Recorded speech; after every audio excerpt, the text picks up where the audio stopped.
And this investigation has led the university to create a task force looking into the entire Greek system and culture at Penn State.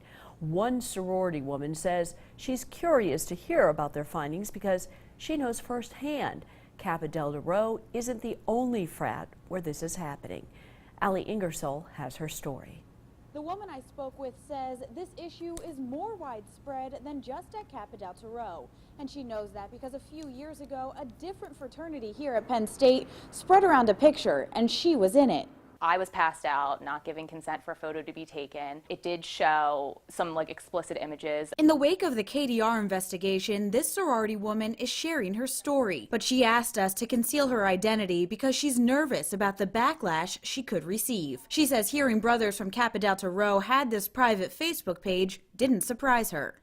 They're definitely a top-tier frat, and I guess with that comes just a lot of girls coming in and out, and a lot of them are just looking for a good time. She says she went to Kappa Delta Rho a few times. It was one of those late-night things, after the parties were done. It's not a great feeling being there after hours. She says using Facebook, other social media sites, and texting groups where members can share pictures is more common than people think.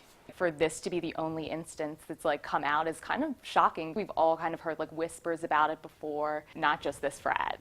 And it was a different fraternity which spread her photo around a few years ago. First, I definitely felt very violated, and I think it's almost sad at this point that I don't feel that violated because it just became so commonplace. The fraternity members shared the picture through different online outlets and group chatting. You just don't think that there are going to be people out there who are going to use that kind of image in a malicious way. And if I didn't have friends in the frat that I was at who showed me, I never would have known, and that's kind of the scary part. She has an important message to share with other victims. It's not your fault. You didn't give your consent. It was wrong what they did. She says she feels the investigation into Kappa Delta Rho paints Greek culture in a different light than what she knows it as, and says for the most part her experiences as a Greek woman are positive. Just the culture of Greek life overall sometimes is that you just kind of get caught up in the moment and you're not thinking that you could be hurting someone by posting this or saying that. She says she feels this issue stems more from the hookup culture than the Greek culture.